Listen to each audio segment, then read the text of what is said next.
बच्चों नीट के लिए एनसीईआरटी लाइन बाय लाइन में हम लोग एनसीईआरटी के हर एक चैप्टर को यहाँ पर कवर करते हुए चल रहे हैं। अभी तक हम लोगों ने 6 चैप्टर यहाँ पर कंप्लीट कर लिए। हमने जेनेटिक्स पूरी कंप्लीट कर ली है जिसमें 3 चैप्टर हमारे पास थे, और हमने सेल यूनिट कंप्लीट कर ली जिसमें 3 चैप्टर थे। तो 6 चैप्टर कंप्लीट हो चुके हैं टोटल 32 में से। अब 26 चैप्टर हमारे पास बचे हुए हैं। टाइम जो हमारे पास है 20-22 दिन का टाइम बचा हुआ है, तो कुछ दिन हम ऐसा करेंगे कि 2-2 चैप्टर अपलोड कर देंगे, बाकी हर दिन एक चैप्टर अपलोड होता रहेगा। अब जो NCERT line by line class में हम कर रहे थे ऑफलाइन में, उसमें टाइम बहुत लग रहा था, तो इसलिए अलग से हम रिकॉर्ड करके आपको देते रहेंगे, आप रिवाइज करते रहिएगा। एनसीईआरटी लाइन बाय लाइन में हम एनसीईआरटी की लाइन के थ्रू रिवीजन कर रहे हैं, लेकिन एक चैप्टर ऐसा है जो आपको एनसीईआरटी से नहीं पढ़ना है। वो जैसा मैं आपको पढ़ा रहा हूं वैसा आपको पढ़ना। This is biotechnology principle and processes. NCERT में चैप्टर बड़ा रैंडम दिया हुआ है, तो हम लोग एक प्रॉपर सीक्वेंस में पढ़ेंगे तो आसानी से समझ में आ जाएगा। तो आज की जो हमारी यूनिट है एनसीईआरटी लाइन बाय लाइन में, दिस इज बायोटेक्नोलॉजी, और आज जो चैप्टर हम लोग यहां पर रिवाइज करने वाले हैं, this is biotechnology principles and processes. तो यहां पर ये जो चैप्टर 9 है क्लास 12 में, है ना, इसमें ये टॉपिक आपके पास है एनसीईआरटी के हिसाब से, लेकिन हम लोग इसको एक सिस्टमैटिक तरीके से यहां पर डिस्कस करेंगे।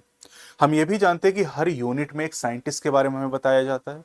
यूनिट जो हमने जेनेटिक्स एंड इवोल्यूशन पढ़ी थी, वहां पर वाटसन एंड क्रिक के बारे में बताया गया। यूनिट हमने जो 3 पढ़ी थी क्लास 11 में, वहां जीएन रामचंद्रन के बारे में बताया गया, और यहाँ पर हमें दिया गया है हर्बर्ट बोयर एंड कोहेन के बारे में। तो चलिए इनके बारे में कुछ बातें जान लेते हैं जो बहुत बेसिक हैं। हर्बर्ट बोयर का जन्म हुआ 1936 में, और 1963 में इन्होंने ग्रेजुएशन किया। 36 को उल्टा कर लो, 63 आ जाएगा। 1969 तक इन्होंने कुछ रिस्ट्रिक्शन एंडोन्यूक्लियस एंजाइम के ऊपर काम किया।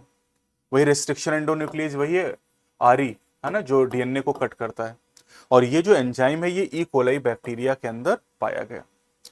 रिस्ट्रिक्शन एंजाइम डीएनए को कट करता है स्पेसिफिक लोकेशन पर, और उस स्पेसिफिक लोकेशन को हम लोग रिकॉग्निशन साइट के नाम से जानते हैं।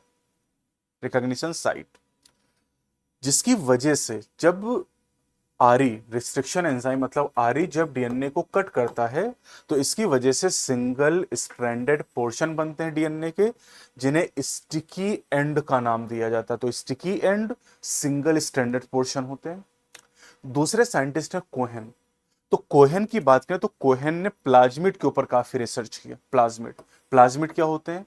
ये स्मॉल रिंगलेट, मतलब ये डबल स्टैंडर्ड सर्कुलर डीएनए होते हैं, इसलिए इन्हें रिंगलेट कहते हैं, of DNA that are autonomously replicating, मतलब सेल्फ रेप्लिकेटिंग है।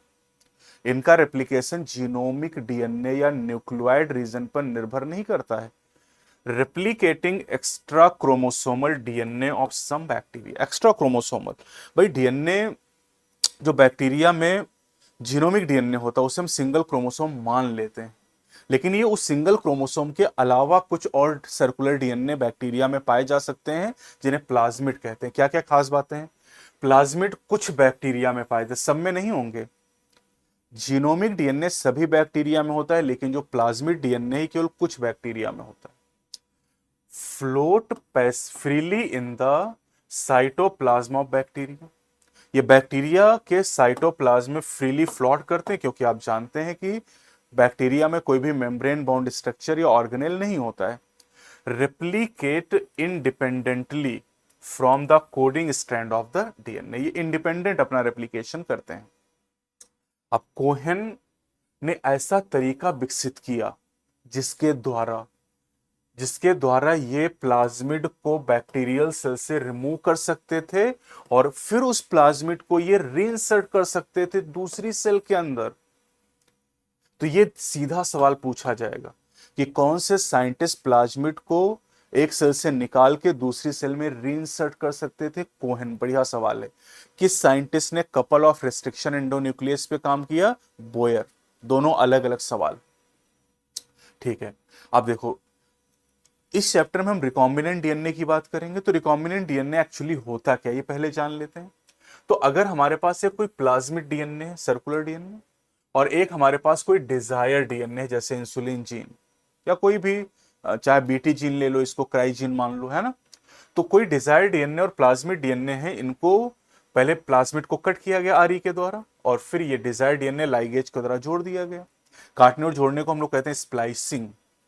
और इससे जो नया डीएनए बना, रिकॉम्बिनेंट, री मतलब दोबारा बनाया गया एक नया combination, and this recombinant DNA, और इसीलिए इस टेक्नोलॉजी को हम लोग कहते हैं रिकॉम्बिनेंट डीएनए टेक्नोलॉजी, आरडीएनए कहते हैं इसे। ठीक है, तो अब बायोटेक्नोलॉजी का मतलब क्या है, यूनिट जो हमारी बायोटेक्नोलॉजी, बायो का मतलब क्या होता है लिविंग, और टेक्नोलॉजी मतलब टेक्निक। तो ऐसी कोई भी टेक्निक जिसमें लिविंग का यूज करें उसे हम बायोटेक का नाम देते हैं। आसान सी बात है। बायोटेक्नोलॉजी डील्स विद टेक्निक्स और methods of using live organism, जिंदा जीव यूज करते हैं या फिर उनके द्वारा बनाए गए एंजाइम का यूज करते हैं टू प्रोड्यूस प्रोडक्ट या प्रोसेसेस जो ह्यूमन के लिए फायदेमंद। तो कोई भी हम प्रोडक्ट बना सकते हैं या कोई भी प्रोसेस हम यूज कर सकते हैं। प्रोडक्ट में जैसे दही हो गया, वाइन हो गया, बियर हो गया। प्रोडक्ट में जैसे हम आईवीएफ की बात, प्रोसेस में अगर हम आईवीएफ की बात करते हैं, इन विट्रो फर्टिलाइजेशन।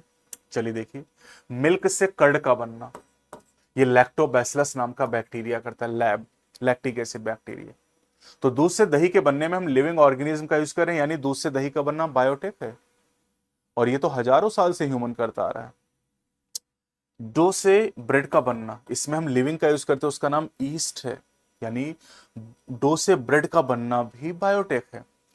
बार्ली जौ से ईस्ट का यूज करके बियर का बनना और फ्रूट जूस से वाइन का बनना, तो वाइन और बियर को बनाने के लिए हम लिविंग का यूज कर रहे हैं, ईस्ट का। या फिर एक्चुअली यहां एंजाइम जाइमेज यूज हो रहा है जो ईस्ट बना रहा है।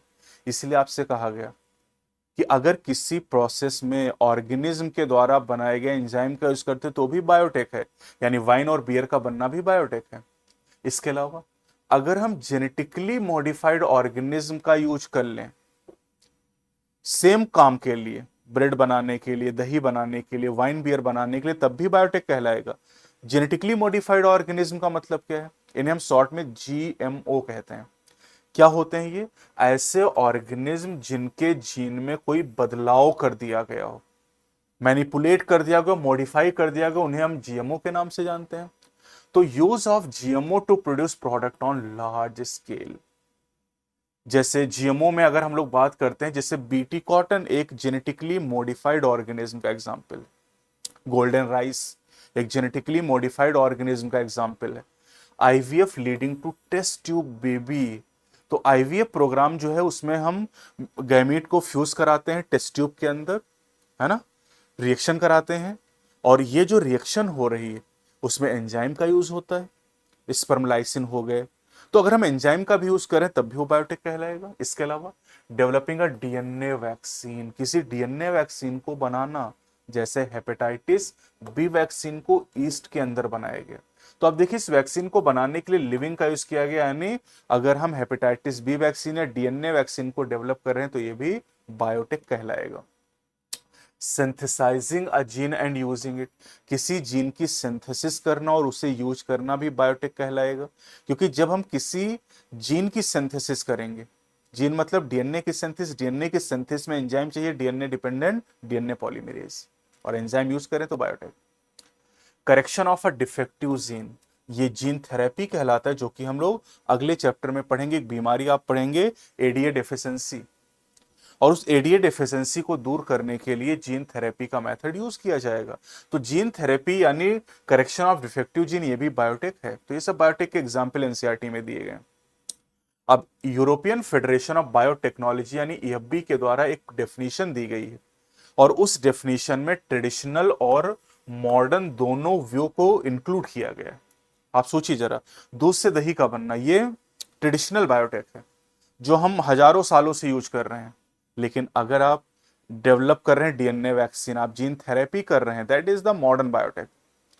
तो एक ऐसी परिभाषा बनाई गई ईएफबी के द्वारा जिसमें दोनों को इंक्लूड किया गया है, मॉडर्न मॉलिक्यूलर व्यू को और जो ट्रेडिशनल व्यू, दोनों को शामिल किया गया definition.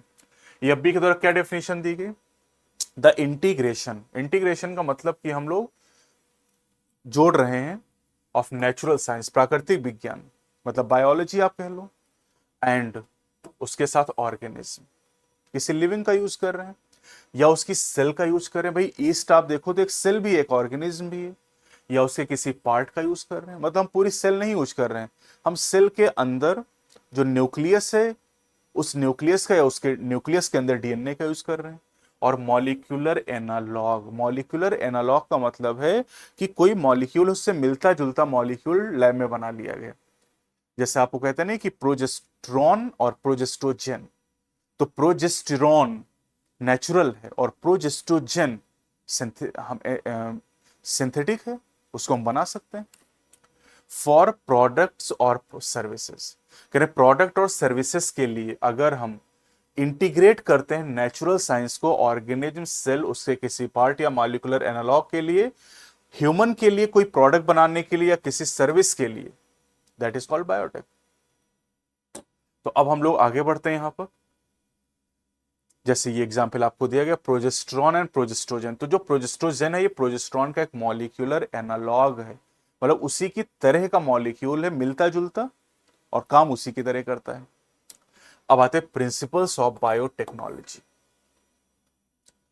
There are two core technique, दो हमारे पास मुख्य ऐसी तकनीकें हैं जिनकी वजह से मॉडर्न बायोटेक का जन्म हुआ। वो आपने देखा ट्रेडिशनल बायोटेक, दूध से दही का बनना, है ना, वाइन, बियर, ये सब तो बहुत पुराने तरीके हैं, तो दीज आर ट्रेडिशनल। तो करें कि मॉडर्न बायोटेक का जन्म कैसे हुआ, दो कोर टेक्निक है, one is called genetic engineering and second is called bio process engineering.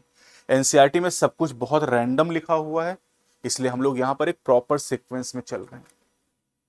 Genetic engineering का मतलब क्या है?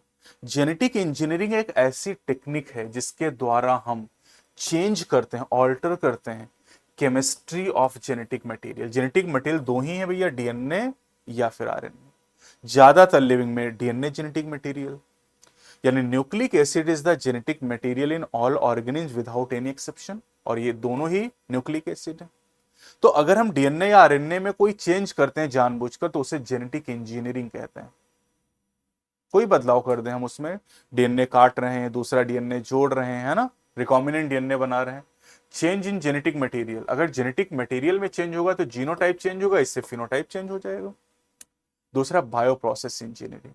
बायो प्रोसेस इंजीनियरिंग में क्या करते हैं कि यहां पर एक ऐसा इन्वायरमेंट क्रिएट करते हैं लैब में जिसमें केवल डिजायरेबल माइक्रोब ही ग्रो करें, अनडिजायर्ड माइक्रोब ग्रो ना करें। अलेक्जेंडर फ्लेमिंग का केस याद करिए आप, वो स्टेफाइलोकोकाई को ग्रो कराना चाहते थे लेकिन वहां कंटामिनेशन हो गया पेनिसिलियम नोटेटम का। लेकिन आज हमारे पास ऐसी तकनीक है जिसके द्वारा हम अगर स्टेफाइलोकोकाई को ग्रो कराना चाहें तो केवल वही ग्रो करेगा, that is bio process engineering. The maintenance of sterile मतलब microbial contamination free ambience, ambience मतलब surrounding, in chemical engineering process to enable the growth of only desired microbe, जिनको हम ग्रो कराना चाहते हैं। हम चाहते हैं इकोलाई ग्रो करे तो इकोलाई ही ग्रो करे, फिर साल्मोनेला ग्रो ना करे वहां पर। और cell in large quantities in culture to produce chemicals, enzyme, hormone, protein, vaccine etcetera. जैसे हमने हेपेटाइटिस बी वैक्सीन की बात करी, जैसे इंसुलिन हार्मोन को बनाया गया इकोलाई के अंदर। ट्रेडिशनल हाइब्रिडाइजेशन की अगर हम लोग बात करें तो ट्रेडिशनल हाइब्रिडाइजेशन का मतलब होता है प्लांट और एनिमल ब्रीडिंग। जैसे वो प्लांट और एनिमल ब्रीडिंग, एनिमल ब्रीडिंग को इवोल्यूशन में हमने पढ़ा था, इससे हमने डॉग की कई सारी ब्रीड डेवलप की हैं। प्लांट ब्रीडिंग के द्वारा हमने प्लांट की बहुत सारी अलग अलग वेराइटीज को विकसित किया है, Sonalika, Kalyan, Sona, Jaya Ratna. Father of biotechnology Paul Berg को कहा जाता है। रिकॉम्बिनेंट डीएनए टेक्नोलॉजी यानी आरडीटी ये डेवलप किया गया कोहेन एंड बोयर के द्वारा 1972 में। 1972 से मॉडर्न बायोटेक की शुरुआत मानी जाती है। इसके पहले का जो समय था उसे हम ट्रेडिशनल बायोटेक के नाम से जानते हैं। तो यहां से रिकॉम्बिनेंट डीएनए टेक्नोलॉजी की शुरुआत हुई। अब टूल्स क्या क्या चाहिए हमें? आरडीटी में हमारा जो एम है वो किसी प्रोडक्ट को बनाना है, किसी प्रोसेस को डेवलप करना जो ह्यूमन के लिए फायदेमंद है। जैसे हम इंसुलिन हार्मोन बनाना चाहते हैं बड़ी मात्रा में, ताकि दुनिया भर में जो लाखों करोड़ों पेशेंट हैं डायबिटीज को, उनको हम इंसुलिन का इंजेक्शन देके ट्रीट कर पाए। भाई हम डॉक्टर बनने जा रहे हैं, नीट की तैयारी इसीलिए कर रहे हैं ताकि हम डॉक्टर बन के दूसरे की भलाई कर पाए। तो अगर हम रिकॉम्बिनेंट डीएनए टेक्नोलॉजी के टूल्स की बात करें, टूल्स मतलब हमें क्या क्या औजार चाहिए। भाई अगर हमें खेती करनी है तो खेती करने के लिए टूल्स चाहिए ना। हमें वहां पर खुरपा चाहिए, हंसिया चाहिए, ट्रैक्टर चाहिए, हल चाहिए। उसी तरह से अगर हम पढ़ाना चाहते हैं तो पढ़ाने के लिए हमें पेन चाहिए, कॉपी चाहिए, पेपर चाहिए, पैनल चाहिए, सारी चीजें, कैमरा चाहिए, है ना। आपको पढ़ना है तो आपको कई सारे टूल्स चाहिए। डॉक्टर को अलग टूल्स चाहिए, इंजीनियर को अलग टूल चाहिए। तो रिकॉम्बिनेंट डीएनए टेक्नोलॉजी में अगर हम रिकॉम्बिनेंट डीएनए क्रिएट करना चाहते हैं, रिकॉम्बिनेंट डीएनए क्या मैंने पहले ही बता दिया है। इसके लिए आपको 5 तरह के टूल चाहिए। एक रेस्ट्रिक्शन एंजाइम चाहिए आपको। रिस्ट्रिक्शन एंजाइम जो डीएनए को स्पेसिफिक लोकेशन पे कट कर सकता है। बोयर ने जो काम किया था, है ना। इसे मॉलिक्यूलर नाइफ या सीजर भी कहते हैं, मतलब ये चाकू या कैंची की तरह काम करता है डीएनए को काटने के लिए। हमें लाइगेज एंजाइम चाहिए जिससे हम प्लाज्मिड डीएनए और डिजायर्ड डीएनए को जोड़ के रिकॉम्बिनेंट डीएनए बना सकें। हमें पॉलीमरेज एंजाइम चाहिए भैया, ताकि हम वो रिकॉम्बिनेंट डीएनए की बहुत सारी कॉपीज बना पाए, क्योंकि जितनी ज्यादा कॉपीज होंगी प्रोडक्ट उतना ज्यादा बनेगा। फिर हमें होस्ट चाहिए जिसके अंदर हम रिकॉम्बिनेंट डीएनए को इंट्रोड्यूस करें। जैसे ई कोलाई के अंदर रिकॉम्बिनेंट डीएनए को इंट्रोड्यूस किया गया था इंसुलिन हार्मोन बनाने के लिए। तो जिसके अंदर डीएनए इंट्रोड्यूस किया जाएगा उसे हम होस्ट कहेंगे, और होस्ट के अंदर ले जाने के लिए हमें एक वेक्टर चाहिए। तो ये इसका मतलब है 5 चीजें चाहिए। काटने वाला एंजाइम, जोड़ने वाला एंजाइम, रेप्लिकेट करने वाला एंजाइम, काटने वाला आरई, जोड़ने वाला लाइगेज, रेप्लिकेट करने वाला पॉलीमरेज, और उसके अलावा एक ले जाने वाला। और किस में ले जा रहा है, तो ले जाने वाला वेक्टर, और जिसमें रिकॉम्बिनेंट डीएनए जा रहा है वो होस्ट हो जाएगा। ये 5 चीजें हमें चाहिए, tools of recombinant DNA technology. NCERT में प्रॉपर मेंशन किया गया इस बात को। अब करें basic step in genetically modified an organism. अगर हमें किसी जीव में मॉडिफिकेशन करना है जीन के अंदर, तो उसमें 3 बेसिक स्टेप होते हैं। 3 बेसिक स्टेप हैं। अभी मैंने एआईटीएस में पूछा भी था आपसे सवाल ही। सबसे पहले identification of DNA with desirable gene. हम उस डीएनए की पहचान करेंगे जिसके पास डिजायरेबल जीन हो। डिजायरेबल मतलब जैसा जीन हम चाहते हैं, जैसे अगर इंसुलिन जीन हम चाहते हैं तो उसकी पहचान करें पहले, आइडेंटिफिकेशन। फिर introduction of identified DNA into the host. फिर उस आइडेंटिफाइड डिजायर डीएनए को होस्ट के अंदर इंट्रोड्यूस कर दें, और इंट्रोड्यूस करने के बाद मेंटेन रखें, maintenance of introduce DNA into the host and transfer desire DNA into the progeny cells. Maintain करने का मतलब कि अगली पीढ़ियों में भी वो डीएनए ट्रांसफर हो। क्योंकि अगर हम लोग यहां पर एक ई कोलाई के अंदर अगर मान लो हमने डिजायर डीएनए डाला और ये डिवाइड करेगा 20 मिनट में 2 बन जाएंगे, और 2 बन जाएंगे और एक में ही जाएगा, तो फिर प्रोडक्ट बढ़ेगा कैसे। प्रोडक्ट बढ़ाना है तो इसका मतलब ये कि दोनों के अंदर डिजायर डीएनए जाए, फिर ये दोनों डिवाइड करके 4 डीएनए बनाए, है ना, 4 बैक्टीरिया बने, और चारों के अंदर डिजायर डीएनए जाना चाहिए। तभी तो प्रोडक्ट की मात्रा बढ़ेगी, क्योंकि इन्हीं ई कोलाई के अंदर इंसुलिन जीन का फॉर्मेशन होगा, इंसुलिन हार्मोन बनेगा। तो अगर मान लो कि ये ई कोलाई के अंदर एक ही डिजायर डीएनए रहे, यहां भी एक ही रहे, तो 2 बनने से कोई फायदा नहीं होगा। 4 बनेंगे, एक ही के अंदर डिजायर डीएनए रहेगा तो प्रोडक्ट उतना ही बनेगा। बताओ, आप कल्चर करके नंबर बढ़ा रहे हो बैक्टीरिया के, लेकिन प्रोडक्ट का अमाउंट नहीं बढ़ेगा। इसलिए मेंटेनेंस करना भी जरूरी है। और इन तीनों बातों को आप IIM से याद कर लोगे। Basic step IIM, that is identification, introduction and the maintenance. काम खत्म हो गया। अब आते हैं processes of recombinant DNA technology, RDT। क्या प्रोसेस है यहाँ पर। अब एनसीईआरटी में अगर आप देखेंगे तो एनसीईआरटी में ये काफी बाद में दिया गया है, पहले आपको सारी कहानी पढ़ा दी गई है। तो हम लोग चूंकि प्रॉपर तरीके से इसको समझ रहे हैं, तो देखते हैं क्या प्रोसेस है। देखो, हमारे पास एक प्लाज्मिड डीएनए, सर्कुलर डीएनए, एक हमारे पास यहाँ पर देखो ये हमारा ह्यूमन डीएनए है, और इसमें एक इंसुलिन जीन यहाँ पर है। तो हमने इंसुलिन जीन को काट के निकाल लिया यहाँ से RE के द्वारा, है ना। अब ये जो इंसुलिन जीन है यही डिजायर डीएनए कहलाएगा। इसी को एलियन डीएनए, इसी को सोर्स डीएनए, इसी को जीन ऑफ इंटरेस्ट, कई सारे नाम एनसीईआरटी ने अलग अलग जगह पर यूज किए और बड़ा कंफ्यूजन होता है। तो डिजायर डीएनए ही सारी चीजें हैं। और फिर आप देखो इस इंसुलिन जीन को, इस प्लाज्मिड को यहां से काटा गया, और काटने के बाद इंसुलिन जीन को यहां जोड़ दिया गया, और रिकॉम्बिनेंट डीएनए तैयार हो गया। अब रिकॉम्बिनेंट डीएनए टेक्नोलॉजी में 7 स्टेप होते हैं, और ये नीट में खूब पूछा जाता है। तो स्टेप आपको याद करने हैं। सबसे पहले आइसोलेशन ऑफ डीएनए। जैसे इंसुलिन अगर जीन हमें चाहिए तो हमें पहले ह्यूमन के 2.2 मीटर लॉन्ग डीएनए को आइसोलेट करना होगा सेल से। तो आइसोलेशन ऑफ डीएनए एक एक करके हम डिटेल में पढ़ेंगे अभी इनको। पहला स्टेप। दूसरा, फ्रेगमेंटेशन और digestion of DNA by restriction endonuclease enzyme. हम डीएनए को स्पेसिफिक लोकेशन पे कट करेंगे RE का यूज करके। ठीक है, क्योंकि हमें भैया पूरा डीएनए तो चाहिए नहीं, हमें तो इसमें एक छोटा सा डीएनए चाहिए इंसुलिन जीन, तो टुकड़े करने पड़ेंगे। अब जब टुकड़े करेंगे तो हमारा जो इंसुलिन जीन उन टुकड़ों में खो जाएगा, तो हम सेपरेशन करेंगे।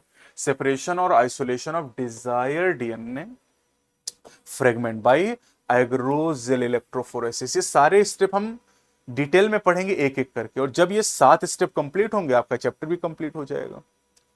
चौथा स्टेप क्या है, अब जब हमारा डिजायर्ड डीएनए सेपरेट हो जाएगा, अलग हो जाएगा, तो उसको हम लाइगेट कर देंगे, जोड़ देंगे। Ligation of desired DNA fragment into a vector या प्लाज्मिड, और जैसे हम जोड़ेंगे वैसे क्या बन जाएगा, फॉर्मेशन ऑफ रिकॉम्बिनेंट डीएनए, यानी चौथे स्टेप में रिकॉम्बिनेंट डीएनए तैयार हो जाएगा। फिर पांचवें स्टेप में transferring the recombinant DNA into the host, host के अंदर हम इसको ट्रांसफर करेंगे, और कैसे कौन कौन से मेथड ट्रांसफर करने को हम लोग डिटेल में पढ़ेंगे। इसके बाद culturing the host in a medium at large scale, हम होस्ट को बड़े स्केल पे कल्चर करेंगे ताकि हमें खूब सारा प्रोडक्ट मिले, और जब प्रोडक्ट हमें मिल जाएगा तो extraction of the desired product, that is called downstream processing. तो इस 7 स्टेप वन बाय वन हम लोग डिस्कस करेंगे। स्टेप नंबर 1 से शुरू करने जा रहे हैं, that is isolation of DNA, और इन स्टेप के अंदर सारी बायोटेक आप सीख जाएंगे। ठीक, ध्यान दीजिएगा, एनसीईआरटी में काफी रैंडम दिया हुआ है, ये टॉपिक काफी बाद में स्टेप 1 दिया हुआ है। पहले स्टेप 2 पढ़ा दिया गया, 3 पढ़ा दिया गया, 4 पढ़ा दिया, 5 पढ़ा दिया, और फिर पहला स्टेप दिया, इसलिए बड़ा कंफ्यूजन होता है। वही लाइन जो मैं बता रहा था कि nucleic acid is the genetic material in all organism without exception, कोई भी जीव अगर है तो उसमें जेनेटिक मटेरियल न्यूक्लिक एसिड ही होगा। अब वो डीएनए हो सकता है या आरएनए हो सकता है, ज्यादातर जीवों में डीएनए होगा। इन majority of organism the genetic material is DNA, और कुछ वायरस में जेनेटिक मटेरियल आरएनए होगा, कुछ वायरस का जेनेटिक मटेरियल आरएनए होगा, जैसे टीएमवी हो गया, एचआईवी हो गया, क्यूबी बैक्टीरियोफेज हो गया, इनका जेनेटिक मटेरियल आरएनए होगा। अभी हमने मॉलिक्यूलर बेसिस ऑफ इनहेरिटेंस में ये डिस्कस किया है, अगर आपने नहीं देखा तो वीडियो देखिएगा एनसीईआरटी लाइन बाय लाइन में। ठीक, अब देखो अगर प्लांट सेल है तो प्लांट सेल में सेल वॉल सेलुलोज की बनी है। अब सोचो कि प्लांट सेल में सेल वॉल है सबसे बाहर, फिर सेल मेम्ब्रेन है, और फिर न्यूक्लियस है अंदर, और न्यूक्लियर मेम्ब्रेन भी है, उसके अंदर डीएनए। तो यानी अगर हमें डीएनए को आइसोलेट करना है तो हमें सेल वॉल तोड़नी है, सेल मेम्ब्रेन तोड़नी, न्यूक्लियर मेम्ब्रेन तोड़नी। सेल वॉल तोड़ने के लिए सेल वॉल बनी सेलुलोज की मेनली, तो हमें सेलुलेज एंजाइम चाहिए, सेलुलेज एंजाइम। अगर फंजाई की सेल से हम डीएनए निकाल रहे हैं तो इसकी सेल वॉल काइटिन से बनी, तो हमें काइटनेज चाहिए, ये सब पूछा गया नीट में। अगर बैक्टीरिया तो उसकी सेल वॉल पेप्टिडोग्लाइकेन की बनी, तो हमें लाइसोजाइम एंजाइम चाहिए, लाइसोजाइम एंजाइम की जरूरत है। अब सेल मेम्ब्रेन और न्यूक्लियर मेम्ब्रेन जो आप जानते हैं, नीट 26 में भी सवाल पूछा गया था कि सेल मेम्ब्रेन जो होती है वो फास्फोलिपिड की बनी होती है मेनली, तो लिपिड है, लेकिन लिपिड के अलावा प्रोटीन, कार्बोहाइड्रेट सभी होते हैं। तो लिपिड को डाइजेस्ट करने के लिए लाइपेज, प्रोटीन के लिए प्रोटीएज, कार्बोहाइड्रेट के लिए कार्बोहाइड्रेट, ये सब भी हम एंजाइम यूज कर लेंगे। ठीक है, इसके अलावा आरएनए को डाइजेस्ट करने के लिए आरएनएज यानी राइबो न्यूक्लियेज यूज करेंगे, लेकिन भैया डीएनएज मत यूज कर लेना, है ना, ये नहीं कि डीएनएज भी यूज कर दिए, डीएनएज का यूज नहीं करेंगे, क्योंकि डीएनए ही तो चाहिए, और डीएनएज यूज कर लोगे तो डीएनए ही डाइजेस्ट हो जाएगा, तो मिलेगा क्या, क्या मिलेगा, न्यूक्लियोटाइड मिलेंगे। तो अब यहां पर आप देखो, जो जब ये सब चीजें डाइजेस्ट हो जाएंगी सेल के अंदर, जितने भी मॉलिक्यूल हैं डीएनए के अलावा सब डाइजेस्ट करा दिए, तो अब जो डीएनए हमें मिलेगा उस डीएनए को हम चिल्ड इथेनॉल में प्रेसिपिटेट करा लेंगे। चिल्ड इथेनॉल में डीएनए प्रेसिपिटेट होगा। 3 बार नीट में ही सवाल आ गया, कई बार तो पूछा गया कि भैया डीएनए को प्रेसिपिटेट किस में कराएंगे, चिल्ड इथेनॉल, इथेनॉल मतलब C2H5OH। कई बार ये पूछा गया कि चिल्ड इथेनॉल में किसको प्रेसिपिटेट कराते हैं, डीएनए को कराते हैं। फिर इस प्रेसिपिटेटेड डीएनए को जब हम इस चिल्ड इथेनॉल से बाहर निकालते हैं, that process is called spooling. ये सवाल भी आपके नीट में पूछा जा चुका है, तो बहुत आसान है और बहुत पूछा जाता है। स्टेप 2 पे आ गया, एक स्टेप खत्म। स्टेप 2 इज द फ्रेगमेंटेशन और डाइजेशन ऑफ डीएनए बाय आरई। क्यों फ्रेगमेंटेशन कर रहे हैं, क्योंकि हमें जो डीएनए मिला, अपनी सेल के बारे में सोचिए, तो हमारी सेल में डीएनए 2.2 मीटर, लेकिन ये इस डीएनए पे 30,000 जीन है, और हमें तो एक जीन चाहिए ना इंसुलिन का, तो इसलिए काटना पड़ेगा। तो काटने के लिए हम आरई का यूज करेंगे। आरई की थोड़ी सी हिस्ट्री जान लेते हैं।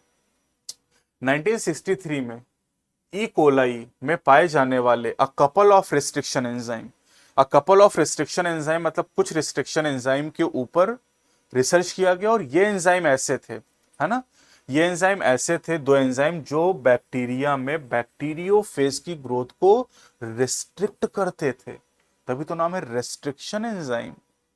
एग्जाम में पूछा गया नीट में कि रेस्ट्रिक्शन एंडोन्यूक्लियस में रेस्ट्रिक्शन क्या बता रहा है, तो रेस्ट्रिक्शन मतलब रोक रहा है।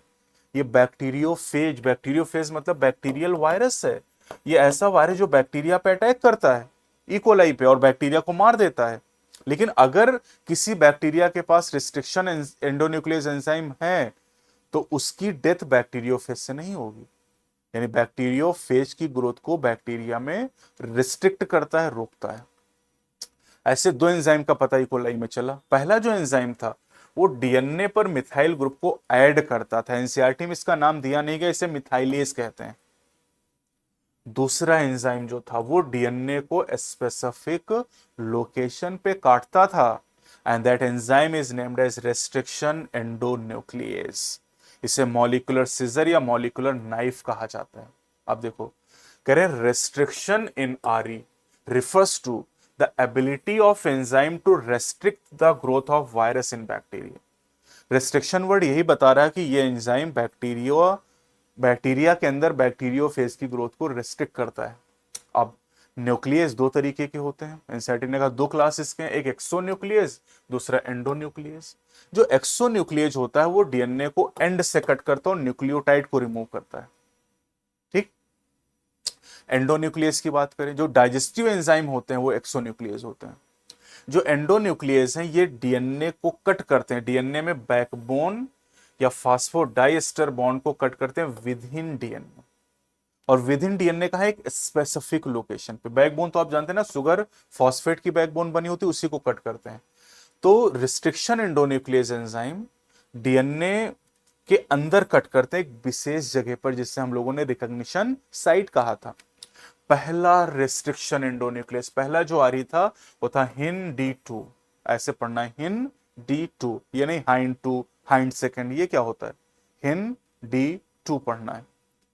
अभी तक 900 से ज्यादा आरी खोजे जा चुके हैं, पता लगाए जा चुके हैं बैक्टीरिया के 230 स्ट्रेन से। बैक्टीरिया के 230 स्ट्रेन। प्रोकैरियोट में स्ट्रेन वर्ड यूज करते हैं, एनिमल के केस में हम लोग ब्रीड यूज करते हैं वर्ड, और प्लांट में वेराइटी, जैसे कहते हैं नहीं मैंगो की 1000 वेराइटी, दशहरी, चौसा, लंगड़ा, सफेदा, मलिहाबादी, है ना, तोतापरी, बहुत सारे आम जानते होंगे। तो 230 स्ट्रेन बैक्टीरिया के हैं, जिससे 900 से ज्यादा आरी निकाले जा चुके हैं, और पहला आरी कौन था, हिंदी 2। अब 900 है, लेकिन आपको केवल 9 एंजाइम याद करने, केवल 9 एंजाइम, ठीक है। तो देखो इको R1, हिंदी 2, ये सभी आरी के एग्जाम्पल है। पहला आरी यही था, लेकिन हमें जो ज्यादातर काम करना है वो इको R1 के लिए। नॉमेनक्लेचर ऑफ आरी, कैसे नाम रखते हैं, इसके नाम रखने का एक तरीका है हमारे पास। जैसे इको R1 है, तो ये जो एंजाइम है ये इस बैक्टीरिया के अंदर मिला, इश्चर्चिया कोलाई RY13, जहां पर Escherichia is the genus, coli is the specific epithet, and RY13 is the strain, ठीक है। अब देखो नाम कैसे आया। एंजाइम के नाम का जो पहला लेटर है, first letter, this comes from the genus, genus is the Escherichia, Escherichia के ई से यहां पर ई आ गया। दूसरा और तीसरा लेटर, सेकंड और थर्ड लेटर जो होते हैं वो स्पेसिफिक एपिथेट यानी स्पीसीज से आते हैं, स्पीसीज द कोलाई, कोलाई से सीओ आ गया, बन गया इको। चौथा जो लेटर होता है ये स्ट्रेन से आता है, तो स्ट्रेन इज RY13, यहां से आर आ गया, इको आर बन गया। और जो रोमन नंबर आता है लास्ट में, इको R1, ये रोमन नंबर बताता सीक्वेंस ऑफ आइसोलेशन। तो बहुत आसान सी बात हो गई, ये नॉमेनक्लेचर हो गया, कैसे हम नाम रखते हैं ये आपको यहां पर पता चल गया। अब हिंदी 2 देख लो आप, हिंदी 2 का नाम कैसे रखा गया। आप देखो नाम का जो पहला लेटर है वो जीनस से आता है, हिमोफिलस से आ गया। अब दूसरा तीसरा लेटर स्पेसिफिक एपिथेट से आता है, इन्फ्लुएंजी से आ गया। उसके बाद जो चौथा लेटर होता, फोर्थ लेटर, वो स्ट्रेन से आता है, स्ट्रेन इज RD। अब RD में R इसलिए नहीं लिया गया क्योंकि यहां पर R पहले यूज किया जा चुका था इको R1 के लिए, तो यहां पर D ले लिया गया, तो हिंदी। और रोमन नंबर तो आप जानते हैं सीक्वेंस ऑफ आइसोलेशन को बताता है।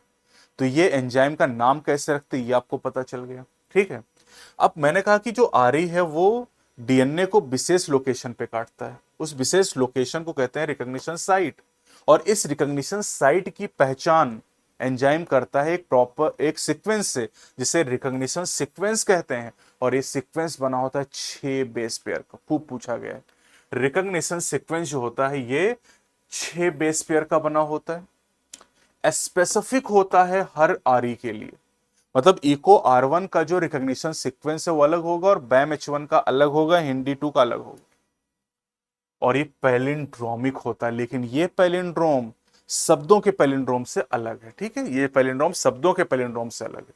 शब्दों का पैलिंड्रोम क्या होता है? जैसे कनक लिखा हुआ है, तो कनक को चाहे आगे से पढ़ो तब भी कनक आएगा और पीछे से पढ़ो तब भी कनक आएगा। तो लेटर का ऐसा समूह जो आगे और पीछे से पढ़ने पर एक जैसा वर्ड बनाए, उन्हें हम पैलिंड्रोम कहते हैं। सब पैलिंड्रोम लिखा हुआ है, मलयालम, कनक, जलज, है ना। लेकिन डीएनए में जो पैलिंड्रोम है, रिकॉग्निशन सीक्वेंस का जो पैलिंड्रोम है, वो अलग है थोड़ा सा। क्या अंतर है इसमें? देखो यहां पर हम लोग जब पढ़ते हैं तो अगर हम पढ़ते समय डीएनए के दोनों स्ट्रैंड यूज करेंगे, और अगर हम लोग एक स्ट्रैंड पे 5 से 3 में पढ़ रहे हैं तो दूसरे पर भी 5 से 3 में ही पढ़ेंगे। देखो 5 से 3 पढ़ो, GAATTC, तो दूसरे स्टैंड पे भी GAATTC, तब हमें पैलिंड्रोम मिलेगा। ये शब्दों वाला पैलिंड्रोम नहीं है, ये डीएनए का पैलिंड्रोम अलग है। दोनों स्टैंड को यूज करोगे। हाँ, अगर आप 3 से पढ़ना चाहो तो दोनों पे 3 से पढ़ोगे। 3 से पढ़ लो, CTTAAG, यहां 3 से पढ़ो, CTTAAG, पैलिंड्रोम बन गया। तो ये इको R1 का पैलिंड्रोम है। अब अगर 900 एंजाइम तो सबका पैलिंड्रोम अलग अलग होगा, लेकिन आपको केवल एक पैलिंड्रोम यही याद करना, दूसरा है ही नहीं सिलेबस में। अगर मान लो आ गया तो आप वहां क्या चेक करोगे? रिकॉग्निशन सीक्वेंस चेक करोगे, मतलब सॉरी पैलिंड्रोम चेक करोगे। पैलिंड्रोम मिल रहा तो वो किसी ना किसी एंजाइम का रिकॉग्निशन सीक्वेंस हो जाएगा। क्लियर है बात? तो आपको 900 में से 9 आरी याद करने और केवल एक आरी का रिकॉग्निशन सीक्वेंस याद करना है। यही सवाल नीट में 6 बार पूछा जा चुका है। ठीक, अब आओ फंक्शनिंग ऑफ आरी। आरी काम कैसे करता है? तो आरी कैसे काम, मान लो आरी को हमने काटने के लिए कहा, इस डीएनए को काटना है, तो आरी सबसे पहले पूरी लेंथ की इंस्पेक्शन करेगा। इंस्पेक्शन मतलब पूरी जांच पड़ताल करेगा। और जांच पड़ताल में वो क्या कर रहा है? अपना रिकॉग्निशन सीक्वेंस ढूंढ रहा है ना। The length of DNA and cut the DNA slightly away from the centre of palindrome. जैसी ही अगर हम अपने डीएनए को काटना चाहते हैं आरी से, तो आरी पहले पूरे डीएनए की लेंथ का इंस्पेक्शन करेगा, और इंस्पेक्शन करने के बाद उसको जहां उसका आरी मिलेगा वहां बाइंड कर जाएगा, और बाइंड करने के बाद सुगर फॉस्फेट बैकबोन पे कट करेगा and slightly away from the centre of palindrome. Palindrome के सेंटर से थोड़ा अवे काटेगा। ठीक है, ये देखो, ये पैलिंड्रोम है का सेंटर है। देखो ये इको R1 के लिए GAATTC लिखा है, ये सेंटर है। तो सेंटर से थोड़ा अवे काटेगा। क्यों अवे काटेगा उसका रीजन भी समझ में आएगा आपको।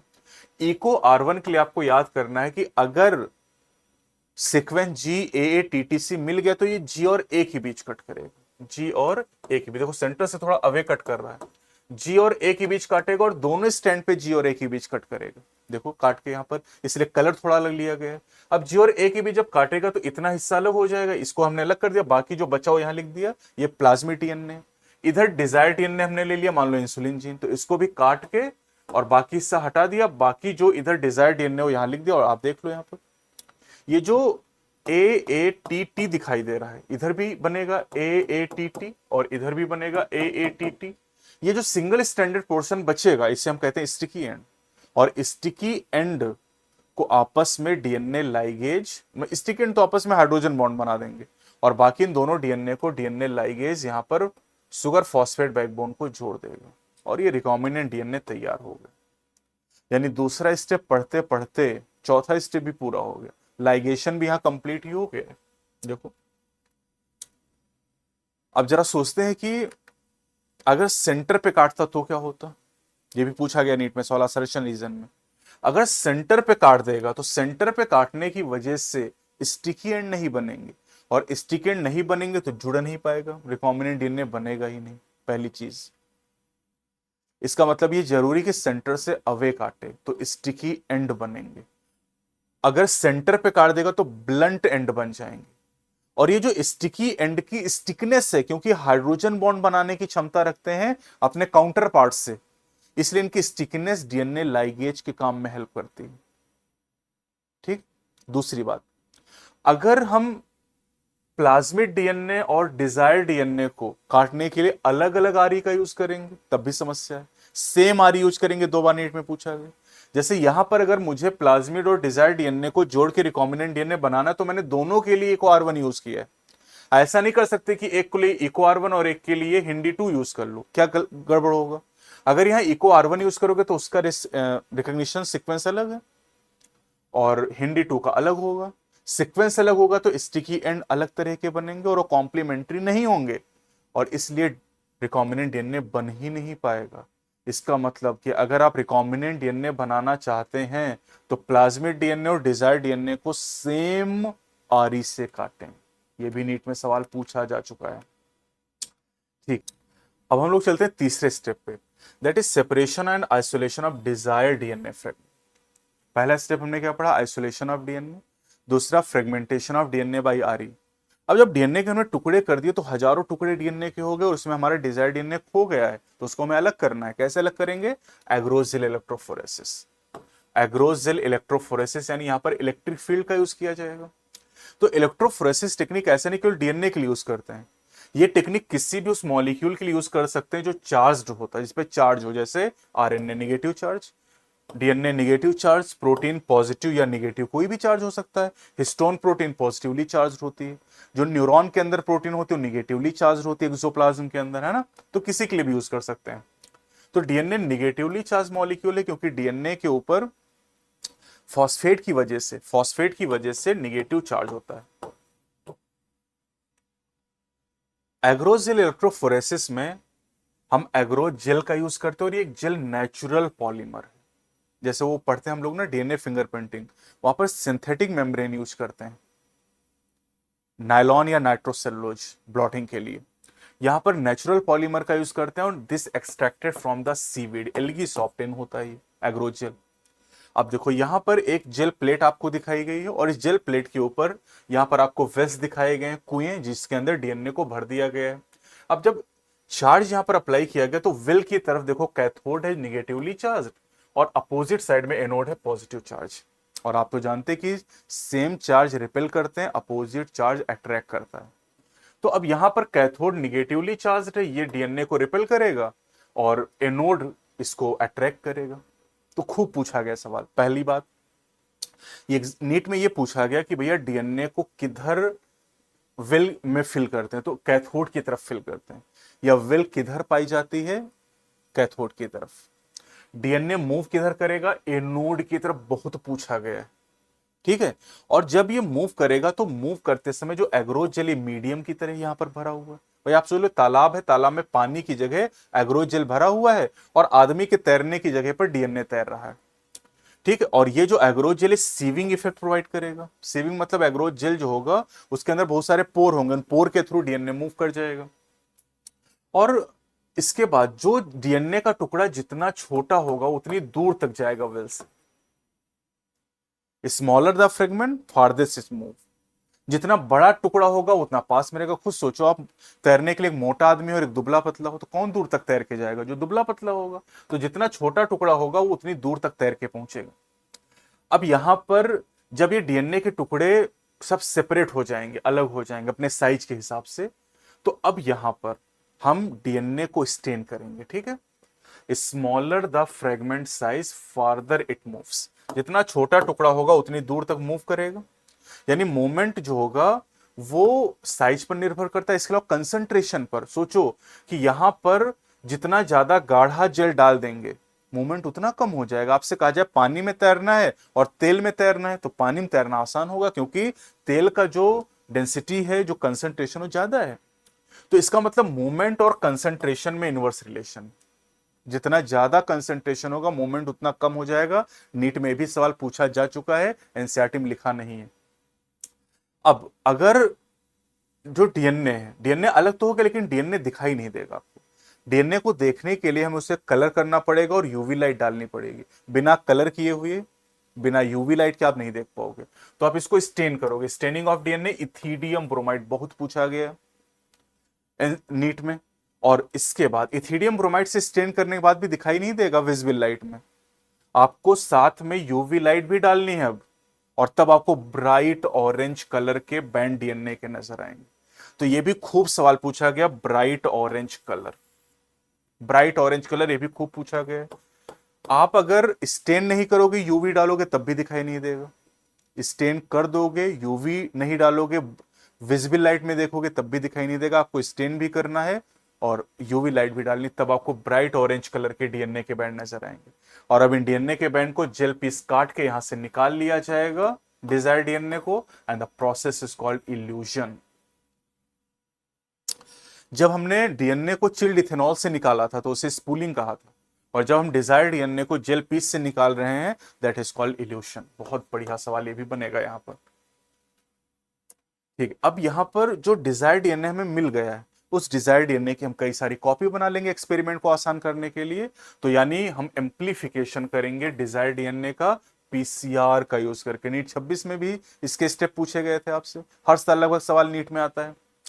तो पीसीआर का फुल फॉर्म है पॉलीमरेज चेन रिएक्शन। कैरी मुलिस के द्वारा इस टेक्निक को इन्वेंट किया गया।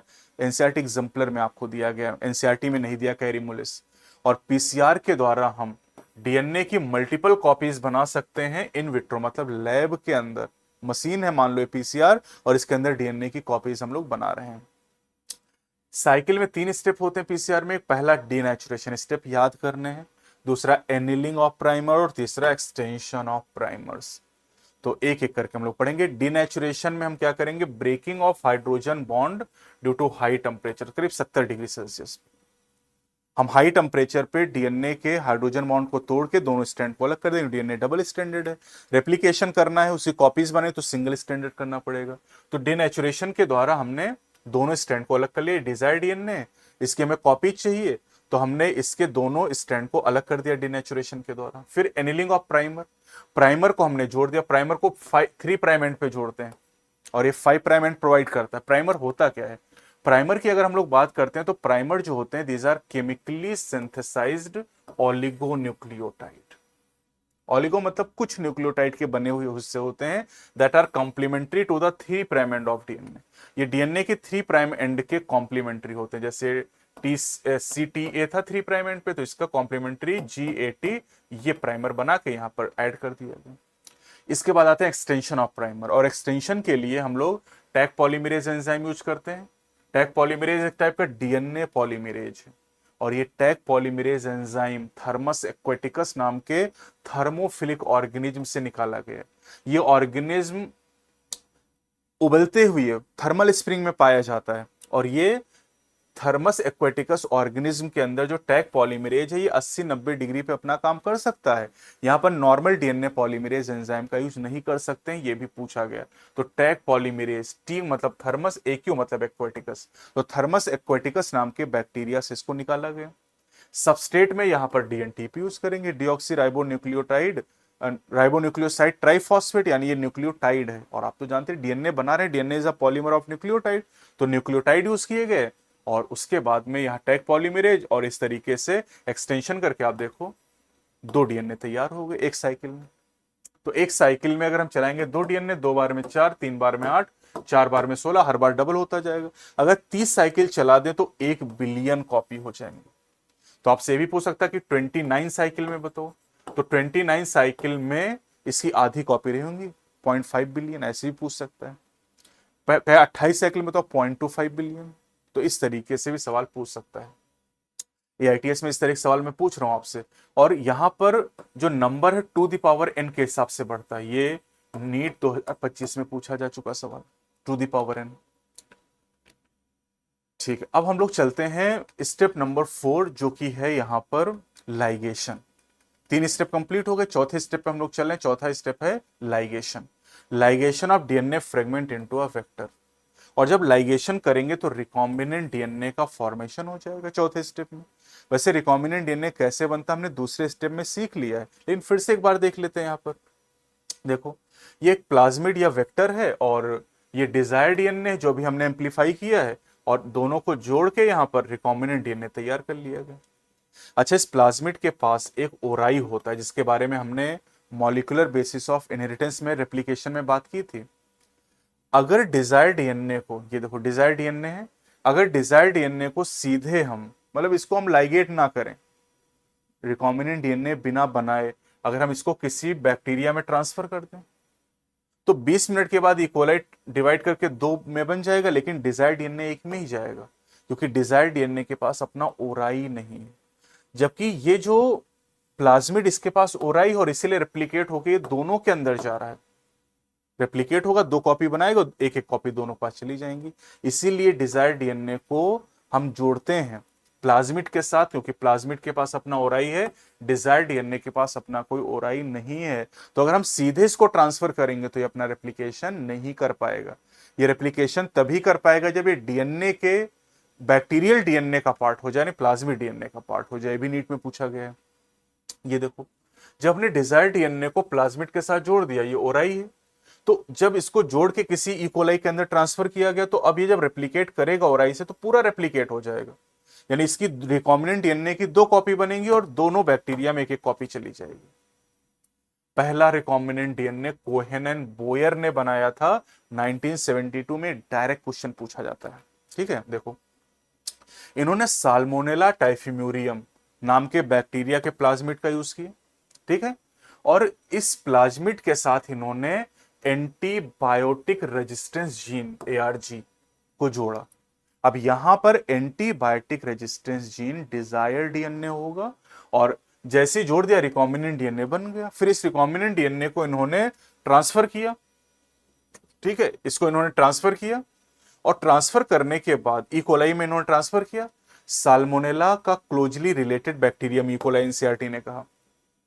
इकोलाई में जब ट्रांसफर कर दिया गया तो इस प्रोसेस को कहा गया ट्रांसफॉर्मेशन, ट्रांसफर करना, और इस बैक्टीरिया इकोलाई को ट्रांसफॉर्मेंट कहेंगे। अब इस ट्रांसफॉर्मेंट के अंदर ये देखो यहां पर एंटीबायोटिक रेजिस्टेंट जीन आ गया, और इस जीन की वजह से ये जो इकोलाई है अब एंटीबायोटिक में मरेगा नहीं, जिंदा रहेगा, क्योंकि इस प्लाज्मिड ने उसको एंटीबायोटिक से रेजिस्टेंस प्रोवाइड कर दिया। ठीक है, तो रेजिस्टेंस इसको मिल गया यहां पर। अब हम लोग बात करेंगे कि किसी भी प्लाज्मिड के अंदर, किसी भी प्लाज्मिड के अंदर या किसी भी वेक्टर के अंदर कौन कौन सी प्रॉपर्टी होनी चाहिए। तो एक वेक्टर के अंदर कौन कौन सी प्रॉपर्टी चाहिए ये हम लोग जानेंगे। यहां पर पहले देख ले वेक्टर कौन कौन हो सकता है। तो वेक्टर प्लाज्मिड हो सकता है, बैक्टीरियोफेज हो सकता है यानी बैक्टीरियल वायरस, और दो आपने पढ़े थे human genome project, BAC bacterial artificial chromosome and YAC yeast artificial chromosome. और कॉस्मिड ये पहले पूछा जा चुका AIPMT 2015 में। कॉस्मिड लॉन्ग डीएनए फ्रेगमेंट को ट्रांसफर करने के लिए यूज किया था, और प्लाज्मिड स्मॉल डीएनए फ्रेगमेंट के लिए। तो ये 5 हो सकते हैं, जिनमें 4 एनसीईआरटी में, एक कॉस्मिड एनसीईआरटी में नहीं दिया गया है, लेकिन ऑलरेडी नीट में पूछा जा चुका है। अब एनसीईआरटी में इस चैप्टर में प्लाज्मिड और बैक्टीरियोफेज आपको दिए गए हैं। इनको हम इसलिए वेक्टर के तौर पे यूज करते हैं क्योंकि ये रेप्लिकेट कर सकते हैं इंडिपेंडेंटली, ऑटोनॉमसली रेप्लिकेटिंग। इनका रेप्लिकेशन जीनोमिक डीएनए पर निर्भर नहीं करता है। अब बैक्टीरियोफेज, चूंकि वायरस, इनका साइज बहुत छोटा है, वायरस का साइज याद है ना, 0.02 से 0.2 माइक्रोमीटर हो जाएगा, है ना। तो अब इनका जो कॉपी नंबर है वो बहुत ज्यादा है, क्योंकि साइज बहुत छोटा होता है। एक बैक्टीरिया के अंदर बहुत सारे बैक्टीरियोफेजेस होते हैं। प्लाज्मिड भी बैक्टीरिया के अंदर पाए जाते हैं, कुछ बैक्टीरिया के अंदर, और इनका नंबर 1 या 2 होता है एक सेल के अंदर, या 15 से 100 हो सकता है, और कुछ कंडीशन में 100 से ज्यादा भी हो सकते हैं। तो ये नंबर आपको एनसीईआरटी में दिया गया, कभी पूछा नहीं गया। अब यहां पर एक आर्टिफिशियल प्लाज्मिड बनाया गया है जिसे हम लोग PBR 322 के नाम से जानते हैं। P मतलब प्लाज्मिड, B मतलब बॉलीवर, एंड R मतलब रॉड्रिगेज। तो बॉलीवर एंड रॉड्रिगेज नाम के साइंटिस्ट ने इसको डेवलप किया था, और जिस लैब में बनाया गया था 322वें नंबर पे बनाया गया था, इसलिए 322 कहते हैं इससे। अब feature required in a vector, एक वेक्टर में कौन कौन से फीचर चाहिए? 3 फीचर चाहिए हमें। उसके पास ओराई होना चाहिए जहां से रेप्लिकेशन शुरू होगा, उसके पास सेलेक्टेबल मार्कर होना चाहिए, अभी हम पढ़ेंगे, और क्लोनिंग या रिकॉग्निशन साइट होनी चाहिए जहां पर आरी काट सके। तो 3 फीचर चाहिए, एक एक पढ़ेंगे। ओराई देखो, ये जो PBR 322 इसके पास तीनों फीचर, इसके पास ओराई भी है, आपको दिखाई दे रहा होगा ना, इसके पास ओराई दिखाई दे रहा है, ओराई भी है। इसके पास सेलेक्टेबल मार्कर, ये जो टेट्रासाइक्लिन रेजिस्टेंट जीन और ये ampicillin resistant gene selectable marker कहते हैं, खूब नीट में पूछा जाता है। और तीसरा क्लोनिंग साइट और रिकॉग्निशन साइट। क्लोनिंग साइट या रिकॉग्निशन साइट, ये देखो ये एंजाइम के लिए क्लोनिंग साइट आपको दिखाई गई है। ये जो पीवीआर 322 इसका सवाल हर साल आता है, नीट 26 में भी सवाल पूछा गया था। क्या करना देखो जरा, इसको कैसे याद करना है। तो एनसीईआरटी जो डायग्राम बना के दिया उसमें आप क्या करोगे, रोप से शुरू करोगे। ये नंबरिंग एनसीईआरटी में नहीं दी गई तो नंबरिंग याद करने के लिए मैंने बना दी। नंबरिंग ऐसे करोगे, रोप से शुरू करना, 1 2 3 4 5 6 7 8, ठीक है।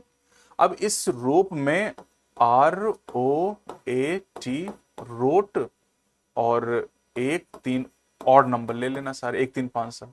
तो देखो एक पे क्या मिल गया, एक पे आर यानी रोप मिल गया आपको, 1 पे रोप नाम की साइट है, 3 पे आपको ओराई मिल गया, ठीक है, सारे और नंबर। 5 पे आपको क्या मिल गया, एम्पिसिलिन रेजिस्टेंट जीन, और 7 पे क्या मिल गया, tetracycline resistant gene.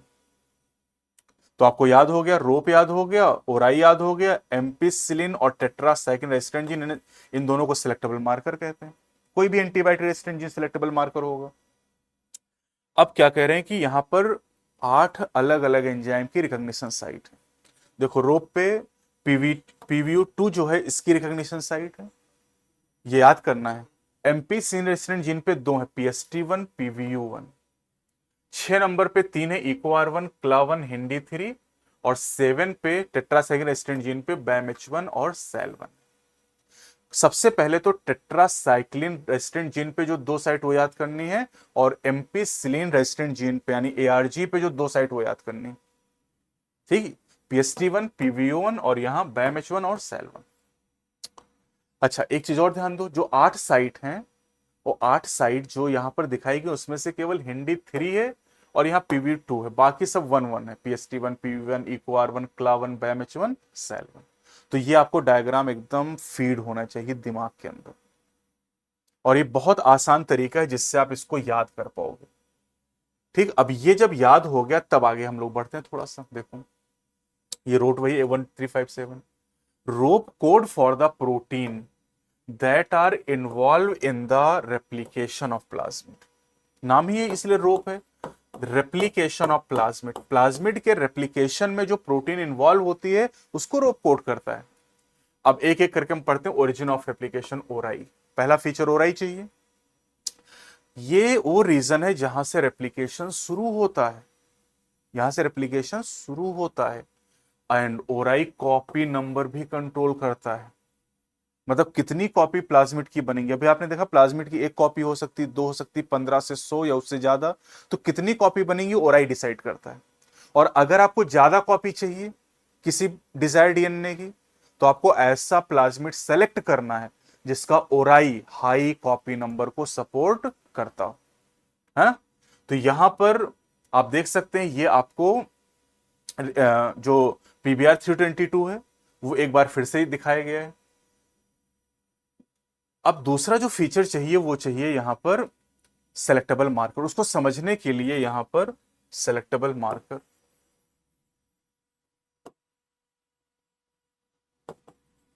Selectable marker इस चैप्टर का सबसे बेहतरीन और सबसे इंपॉर्टेंट टॉपिक जहां से सबसे ज्यादा सवाल आते हैं, सेलेक्टेबल मार्कर। समझिएगा जरा इसको। ये PBR 322 आपको दिखाया गया है, और PBR 322 में 2 सेलेक्टेबल मार्कर हैं, 2 सेलेक्टेबल मार्कर हैं, एम्पिसिलिन रेजिस्टेंट जीन और tetracycline resistant gene. Ampicillin resistant gene पर, एम्पिसिलिन रेजिस्टेंट जीन ARG बोलेंगे, इसको बोलेंगे TRG, tetracycline resistant gene. ARG पे 2 साइट है, PST1 PVU1, एकदम याद होना चाहिए। और TRG पे 2 साइट है, BAMH1 एंड SAL1। अब जरा कहानी समझिएगा। अगर सोचो कि BAMH1 जो साइट है, BAMH1 मतलब ये BAMH1 ये रिस्ट्रिक्शन एंजाइम है, और ये रिस्ट्रिक्शन एंजाइम की मैंने कहा था 9 आरी याद करने हैं। तो 9 आरी आपको पता चल गए। 9 आरी में से 8 आरी तो आपने यहीं पर याद किए हैं, और एक और आपने पढ़ा था कौन सा, HinD2 पहला आरी। तो एक वहां पे याद किया था, 8 यहां पे 9 याद हो गया। तो ये सभी आरी दिखाए गए हैं, और आरी के लिए जैसे BAMH1 के लिए ये जो जगह, ये जगह रिकॉग्निशन साइट है। यहां पे वो कट करेगा, यहां पर इसका रिकॉग्निशन सीक्वेंस मिलेगा इस जगह पर, यहां पर इको R1 का रिकॉग्निशन सीक्वेंस मिलेगा। तो अब जरा सोचिए कि अगर बैम H1 यहां पे कट करे इस जगह पर जहां पर इसका रिकॉग्निशन सीक्वेंस है, और यहां पर हम डिजायर डीएनए को लाके जोड़ दें, तो ये रिकॉम्बिनेंट डीएनए तैयार हो गए, रिकॉम्बिनेंट डीएनए बन गया। लेकिन अगर हम बैम H1 पे कट करेंगे तो सोचो ये बैम H1 TRG tetracycline resistant gene के ऊपर, ये जीन यहां से यहां तक जीन है पूरा, ये पूरा जीन है ये, और जीन का कुछ हिस्सा अगर हम काट देंगे तो जीन की प्रॉपर्टी खत्म हो जाएगी, यानी टेट्रासाइक्लिन रेजिस्टेंस अब खत्म हो जाएगा, टेट्रासाइक्लिन रेजिस्टेंस खत्म हो जाएगा। अब टेट्रासाइक्लिन में अगर अगर हम इस रिकॉम्बिनेंट डीएनए को किसी कोलाई में डाल के और उसे टेट्रासाइक्लिन में डाल दें तो बैक्टीरिया मर जाएगा, क्योंकि टेट्रासाइक्लिन का रेजिस्टेंस खत्म हो गया। इसी तरह अगर हम सेल 1 पे कट कर दें तब भी टीआरजी टेट्रासाइक्लिन रेजिस्टेंट जीन की प्रॉपर्टी खत्म हो जाएगी। अगर हम PVU1 पे काटे तो एम्पीसिलिन रेजिस्टेंट जीन की प्रॉपर्टी खत्म होगी, और अगर PST1 पे काटे तब भी एम्पीसिलिन रेजिस्टेंट जीन की प्रॉपर्टी खत्म होगी। इतनी बात क्लियर है? अब देखो जरा, अब कह रहे हैं भैया ये देखो हमारे पास PBr322 है, अभी हमने कुछ काटा पीटा नहीं, हमने इसको सीधे किसी बैक्टीरिया ई कोलाई के अंदर इंट्रोड्यूस कर दी। इसमें ARG TRG दोनों सुरक्षित हैं, हमने कहीं कोई कटवट नहीं किया है, हमने सीधे इसको ट्रांसफॉर्म कर दिया, ट्रांसफॉर्मेशन कर दिया, तो इस बैक्टीरिया को हम कहेंगे ट्रांसफॉर्मेंट। लेकिन चूंकि इसके अंदर कोई रिकॉम्बिनेंट डीएनए नहीं, इसलिए नॉन रिकॉम्बिनेंट कहलाएगा। दूसरी तरफ हमने यहां पर बैम H1 पे काट के रिकॉम्बिनेंट डीएनए बना लिया, और इस रिकॉम्बिनेंट डीएनए को हमने इस ई कोलाई के अंदर ट्रांसफर किया, तो अब इस ई कोलाई को हम कहेंगे रिकॉम्बिनेंट ट्रांसफॉर्मेंट। दोनों के अंदर डीएनए डाला गया है, दोनों ई कोलाई के अंदर, तो दोनों ही ट्रांसफॉर्मेंट है, लेकिन जिसके अंदर हमने नॉन रिकॉम्बिनेंट डीएनए डाला वो नॉन रिकॉम्बिनेंट बैक्टीरिया, और जिसके अंदर हमने रिकॉम्बिनेंट डीएनए डाला वो रिकॉम्बिनेंट बैक्टीरिया। दो तरह के ट्रांसफॉर्मेंट है, रिकॉम्बिनेंट एंड नॉन रिकॉम्बिनेंट। अब आपके लिए सवाल है, मैं इन दोनों ट्रांसफॉर्मेंट को, मतलब ये इसका नाम रख लिया X और इसका नाम Y, इन दोनों को अगर एम्पिसिलिन में डाल दूं तो कौन जिंदा रहेगा? सोचो जरा, अगर मैं एम्पिसिलिन में डालूं तो कौन जिंदा रहेगा? दोनों, क्योंकि एम्पिसिलिन रेजिस्टेंट जीन ARG दोनों में सुरक्षित है। लेकिन अगर मैं इन दोनों को टेट्रासाइक्लिन में डाल दूं तो कौन जिंदा रहेगा? X। ये Y तो मर जाएगा, क्योंकि यहां पर टेट्रासाइक्लिन रेजिस्टेंट जीन की प्रॉपर्टी खत्म हो गई है, क्योंकि हमने बैम H1 पे काट दिया। तो इस केस में अगर हम इनको टेट्रासाइक्लिन, हमने बैम H1 पे काटा है, तो उस केस में tetracycline resistant gene is the selectable marker. Cell 1 पे काटा तो tetracycline resistant gene is the selectable marker, क्योंकि उसी से आप पहचान पा रहे हो कौन रिकॉम्बिनेंट कौन नॉन रिकॉम्बिनेंट। अगर आप PST1 पे काट दोगे तो ampicillin resistant gene is the selectable marker, PVU1 पे काटोगे तो ARG is the selectable marker. तो यही सवाल पूछे जाते हैं आपसे। इन दिस केस अगर बैम H1 या सेल 1 पे कट करेंगे तो टेट्रासाइक्लिन रेजिस्टेंट जीन की प्रॉपर्टी खत्म हो जाएगी, और उसे हम सेलेक्टेबल मार्कर कहेंगे। जिस जीन की प्रॉपर्टी खत्म होगी वही सेलेक्टेबल मार्कर कहलाएगा। नॉर्मल इकोलाई में एम्पिसिलिन, टेट्रासाइक्लिन, क्लोरामफेनिकोल, कैनामाइसिन, ये सभी एंटीबायोटिक, और इन एंटीबायोटिक के प्रति रेजिस्टेंस नहीं होता नॉर्मल इकोलाई में। तो इसलिए अगर हम कैनामाइसिन रेजिस्टेंट जीन को, है ना, कैनामाइसिन रेजिस्टेंट जीन को इंट्रोड्यूस कर देते हैं रिकॉम्बिनेंट डीएनए के थ्रू, तो ई कोलाई में kanamycin resistant gene selectable marker कहलाएगा। अब एक अल्टरनेटिव सेलेक्टेबल मार्कर आपसे पूछा जाता है, ठीक है। तो अल्टरनेटिव सेलेक्टेबल मार्कर में हम लोग केस लेते हैं बीटा गैलेक्टोसाइडेज एंजाइम के इंसर्शनल इनएक्टिवेशन का। बहुत बढ़िया, यहां पर सीधे याद रखना है आपको, ठीक है। नॉर्मली क्या होता है, देखो जेड जीन होता है, जेड जीन से बीटा गैलेक्टोसाइडेज एंजाइम बनता है, और एंजाइम सबस्ट्रेट को प्रोडक्ट में चेंज करता है, जिससे ब्लू कलर की कॉलोनी बनती है, ब्लू कलर की, और ये नॉन रिकॉम्बिनेंट होती है। लेकिन अगर हम जेड जीन को काट दें और वहां पर डिजायर डीएनए को जोड़ के रिकॉम्बिनेंट डीएनए बना दें, हम जानते हैं जैसे हम जीन को काटे उसकी प्रॉपर्टी खत्म। जेड जीन को काटा तो बीटा गैल नहीं बनेगा, that is called insertional inactivation, यानी इंसर्ट करने की वजह से, किसी डिजायर डीएनए को इंसर्ट करने की वजह से इनएक्टिव हो गया जीन, इंसर्शनल इनएक्टिवेशन हो गया।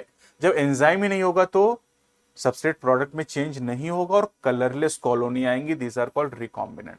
अगर इतना कुछ नहीं जानना तो सीधा याद रखो कि ब्लू कलर की कॉलोनी है तो नॉन रिकॉम्बिनेंट होगी और कलरलेस है तो रिकॉम्बिनेंट होगी, दैट्स ऑल। इतनी चीज आपको ध्यान रखनी है। तो ये अल्टरनेटिव सेलेक्टेबल मार्कर है। अब आते हैं यहां पर हम लोग बात करते हैं कॉम्पिटेंट होस्ट के बारे में for the transformation with recombinant DNA. तो पांचवा स्टेप हमारे पास है ये number 5, transferring recombinant DNA into a host. किसी होस्ट के अंदर रिकॉम्बिनेंट डीएनए को कैसे ट्रांसफर करेंगे, तो इसके लिए एनसीईआरटी ने हमें 4 अलग अलग तरीके दे रखे हैं। ठीक है, पहला तरीका देखो, डीएनए जो होता है ये हाइड्रोफिलिक मॉलिक्यूल होता है और सेल मेम्ब्रेन लाइपोफिलिक होती है। यानी डीएनए सेल मेम्ब्रेन से सीधे क्रॉस नहीं हो सकता, लेकिन डीएनए को तो, रिकॉम्बिनेंट डीएनए को तो अंदर जाना है ना, ट्रांसफर करना है हमें इसे। तो पहला heat shock method bacterial host के लिए यूज करते हैं। इसमें सोचो कि अगर हमें रिकॉम्बिनेंट डीएनए को भेजना है तो सेल वॉल और सेल मेम्ब्रेन दोनों को क्रॉस करना पड़ेगा। तो क्या करेंगे, पहले रिकॉम्बिनेंट डीएनए है ना, ये दिखाया गया, ये यहां पहुंचाना है हमें। तो बैक्टीरिया को पहले हम डाइवेलेंट केटाइन जैसे कैल्शियम आयन, डाइवेलेंट का मतलब ऐसा आयन जिसके ऊपर 2 पॉजिटिव चार्ज हो, तो डाइवेलेंट केटाइन से इसको ट्रीट करेंगे। और जब ट्रीट करेंगे तो आप देखो कि जो रिकॉम्बिनेंट डीएनए सेल वॉल और सेल मेम्ब्रेन के बीच आ गया। फिर हम इसको आइस पे रखेंगे 0 डिग्री सेल्सियस, और फिर तुरंत हम 42 डिग्री सेल्सियस पे रखेंगे, इसे हीट सॉक कहते हैं, और फिर 0 डिग्री आइस पे रख देंगे। इतना जब करेंगे तो ये जो रिकॉम्बिनेंट डीएनए सेल मेम्ब्रेन से होके साइटोप्लाज्म में पहुंच गए, that is called heat shock method. क्या करेंगे, डाइवेलेंट केटाइन से ट्रीट करेंगे, आइस, हीट शॉक, आइस, खत्म। इतना काम करना बैक्टीरिया के लिए। बायोलिस्टिक या gene gun method plant cell के लिए यूज करते हैं, बहुत इंपॉर्टेंट है, नीट में पूछा जा चुका है, जीन गन या बायोलिस्टिक। अब गन है तो यहां पर बुलेट भी होंगी, बुलेट को हम माइक्रो पार्टिकल कहते हैं। और जो माइक्रो पार्टिकल आपसे पूछा गया नीट में, ये गोल्ड या टंगस्टन से बनी होती है, और इस गोल्ड या टंगस्टन की माइक्रो पार्टिकल छोटी सी बुलेट के ऊपर रिकॉम्बिनेंट डीएनए को लपेट के और फिर गन में रख के और बॉम्बार्डिंग कर दी जाती है, और सीधे जो बुलेट है उसके साथ रिकॉम्बिनेंट डीएनए सेल के अंदर, कौन सी सेल, प्लांट सेल, ये ध्यान रखना है। तीसरा तरीका है माइक्रो इंजेक्शन मेथड, जो एनिमल सेल के लिए यूज करते हैं। इसमें छोटा सा इंजेक्शन होता है जहां पर दवाई की जगह पर रिकॉम्बिनेंट डीएनए रखकर और निडल के द्वारा सीधे न्यूक्लियस में भेज देते, किसके, एनिमल सेल के। चौथा डिसार्म पैथोजन मेथड, ये प्लांट और एनिमल दोनों के लिए। डिसार्म पैथोजन प्लांट में एग्रोबैक्टीरियम ट्यूमिफेसियंस का टीआई प्लाज्मिड यूज करते हैं, और एनिमल में रेट्रोवायरस यूज करते हैं। ये दोनों ही कैंसरस होते हैं। एग्रोबैक्टीरियम ट्यूमिफेसियंस प्लांट में ट्यूमर कॉज करता है, और एनिमल सेल में रेट्रोवायरस ट्यूमर या कैंसर कॉज करते हैं। तो प्लांट में एग्रोबैक्टीरियम, वही एग्रोबैक्टीरियम एटी बैक्टीरियम, ये पैथोजन है डाइकॉट प्लांट का। अगर आपको याद हो 2,4-D डाइकॉट वीट को मारती थी। एग्रोबैक्टीरियम ट्यूमिफेसियंस ये भी डाइकॉट प्लांट का पैथोजन है, उसमें ट्यूमर कॉज करता है। और इस बैक्टीरिया के पास एक प्लाज्मिड होता है, इसे टीआई प्लाज्मिड कहते हैं, tumour inducing plasmid, full form भी पूछा जाता है। और इस ट्यूमर इंड्यूसिंग प्लाज्मिड के पास एक, इसमें टी डीएनए होता है। अगर सोचो, इमेजिन करो, अगर मैं इस टी डीएनए को काट के वहां पर थोड़ा सा डिजायर डीएनए जोड़ दूं तो रिकॉम्बिनेंट डीएनए बन जाएगा। और हमने एक प्रॉपर्टी सीखी है कि किसी भी डीएनए या जीन को काटेंगे तो उसकी प्रॉपर्टी खत्म। ये टी डीएनए जो है यही ट्यूमर बनाता था, हमने टी डीएनए को काट दिया तो ट्यूमर बनाने की क्षमता खत्म हो गई, लेकिन डीएनए को ट्रांसफर करने की क्षमता इसमें बची रह जाती है। अब ये डिसआर्म हो गया, डिसआर्म मतलब अब ये निहत्था हो गया, अभी डिजीज कॉज नहीं कर पाएगा, लेकिन इसके अंदर जो डीएनए ट्रांसफर करने की क्षमता है प्लांट सेल के अंदर वो बची, तो इसलिए हम इसको यूज करते हैं। एनिमल के लिए रेट्रोवायरस, ये कैंसर कॉजिंग वायरसेस होते हैं, और इनको भी डिसआर्म करने के बाद, डिसआर्म मतलब निहत्था कर दिया, अब डिजीज कॉज नहीं करेंगे लेकिन ये वेक्टर की तरह यूज होंगे। छठा स्टेप कौन सा है, culturing the host in a medium at large scale. भैया लार्ज स्केल पे हम क्यों कल्चर करना चाहते हैं, लार्ज स्केल पे इसलिए कल्चर करना चाहते हैं क्योंकि हमें प्रोडक्ट बहुत ज्यादा चाहिए। क्यों प्रोडक्ट ज्यादा चाहिए, क्योंकि हमने पूरी दुनिया का ठेका ले लिया है कि सबका इलाज करना है, सबकी डायबिटीज सही करनी है, तो इसलिए हम बड़े स्केल पे कल्चर करेंगे। स्मॉल स्केल कल्चर हम लैब में करते हैं, लेकिन उससे बहुत ज्यादा प्रोडक्ट हमें नहीं मिलता है। 2 टर्म और पूछते हैं, heterologous host and recombinant protein. Heterologous host का मतलब होता है दूसरी स्पीसीज, जैसे इंसुलिन जीन ह्यूमन का है और उसको इकोलाई के अंदर इंट्रोड्यूस किया गया, तो E coli is a heterologous host. Recombinant protein का मतलब यह कि रिकॉम्बिनेंट डीएनए टेक्नोलॉजी से जो प्रोटीन, जो इंसुलिन हम बना रहे हैं, दैट इज रिकॉम्बिनेंट प्रोटीन।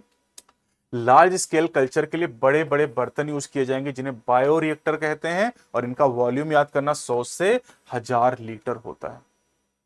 और जो बायोरिएक्टर होते हैं यहां पर कंटिन्यूअस कल्चर सिस्टम यूज करते हैं। इसका मतलब एक तरफ से न्यूट्रिएंट को हम डालते जाते हैं फ्रेश मीडियम, और दूसरी तरफ से यूज्ड मीडियम को हटाते जाते हैं, ताकि सेल यहां पर एक्सपोनेंशियल लॉग फेज में रहे और ज्यादा मात्रा में प्रोडक्ट बने। साथ ही साथ यहां पर एक मोटर लगाई जाती है। मोटर से आप देख रहे हैं यहां पर एक स्टेरर अटैच है और उससे एम्पेलर जुड़े, ये घूमता है जिससे रिएक्टर कंटेंट की मिक्सिंग होती है। तो इसे हम लोग एजिटेटर सिस्टम कहते हैं। एजिटेटर मतलब हिलाने वाला सिस्टम ये। और सैंपलिंग पोर्ट लगाया जाता है जिससे हम समय समय पर थोड़ा थोड़ा सैंपल निकालते रहते हैं। बायोरिएक्टर में एक एजिटेटर सिस्टम होता है मिक्सिंग करने के लिए। Foam control system, foam breaker, NEET में डायग्राम वाला सवाल पूछा जा चुका था, फोम ब्रेकर वाला। Oxygen delivery system, pH control system, temperature control system, sampling port, ये सब एक बायोरिएक्टर के अंदर लगाए जाते हैं। और ये सवाल सीधा सीधा सबसे कॉमनली यूज्ड जो बायोरिएक्टर हैं ये स्टीरिंग टाइप के होते हैं। स्टीरिंग टाइप के बायोरिएक्टर सबसे कॉमन होते हैं। स्टीरिंग टाइप के बायोरिएक्टर दो तरीके के, सिंपल एंड स्पार्ज। अंतर क्या है? सिंपल में सीधे एयर को पंप किया जाता है, जबकि स्पार्ज में एयर को बबल के फॉर्म में पंप करते हैं जिससे सरफेस एरिया बढ़ जाता है। अब लास्ट हमारे पास से अभी तक जो हमने पढ़ा है उसे हम अपस्ट्रीम प्रोसेसिंग कहते हैं, बायोसिंथेटिक फेज कहते हैं। अब इसके बाद extraction of desired product and that is called downstream processing. तो अपस्ट्रीम प्रोसेसिंग यानी सिंथेसिस हो गई, प्रोडक्ट बन गया, अब उसे हमें सेपरेट करना, प्यूरिफाई करना, इसी को हम डाउनस्ट्रीम प्रोसेसिंग कहते हैं, सेपरेशन एंड प्यूरिफिकेशन। लेकिन और भी कई काम करने हैं। Separation of the desired product, हम बायोरिएक्टर से प्रोडक्ट को सेपरेट करेंगे सैंपलिंग बोर्ड्स। फिर purification of desired product, purification के लिए केमिस्ट्री में आप पढ़ते हैं क्रिस्टलाइजेशन, है ना, डिस्टिलेशन, बहुत सारे तरीके होते हैं, सेडिमेंटेशन, बहुत सारे मेथड हैं। फिर एडिंग प्रिजर्वेटिव, भाई दवाई है, आप सोचो दवाई में एक एक्सपायरी डेट होती है, 6 महीने, साल भर, 2 साल, 3 साल, तो प्रिजर्वेटिव मिलाएंगे ताकि वो खराब ना हो। क्लिनिकल ट्रायल करेंगे अगर दवाई है, अगर ड्रग बनाई है दवाई, तो उस केस में क्लिनिकल ट्रायल, चिकित्सीय परीक्षण करेंगे, और जब परीक्षण सफल होगा तभी हम उसको मार्केट में बेच सकते हैं। फिर क्वालिटी कंट्रोल टेस्टिंग करेंगे जिसमें बैच नंबर और ये सब लगाते हैं, एंड लास्ट में मार्केटिंग करेंगे। तो एनसीईआरटी में आपसे पूछा गया, मतलब नीट में सवाल पूछा गया था, separation and purification is called downstream processing. Mainly तो इसी को एनसीईआरटी ने कह दिया है कि separation and purification is called downstream processing, लेकिन ये सारी बातें भी एनसीईआरटी ने बाद में मेंशन की। तो ये आपका पूरा चैप्टर कंप्लीट हो गया। ये अकेला ऐसा चैप्टर 32 में से जो एनसीईआरटी के हिसाब से हम लोग नहीं पढ़ते हैं, मतलब सीक्वेंस एनसीईआरटी में थोड़ा सा रैंडम दिया हुआ है, हमने एक प्रॉपर सीक्वेंस में 7 स्टेप में पूरे चैप्टर को कंप्लीट कर लिया है। और इसके बाद आप नीट का कोई भी सवाल उठा लीजिए जो पिछले 38 साल में आया, 39 साल में आया, सब आपके सॉल्व हो जाएंगे। तो अगले वीडियो में हम लोग बायोटेक्नोलॉजी एंड इट्स एप्लीकेशन के साथ मिलेंगे। तब तक अपनी पढ़ाई करते रहें। चैनल पे नए तो चैनल को सब्सक्राइब करें, वीडियो को लाइक और शेयर करना बिल्कुल भी ना भूलें। Best of luck.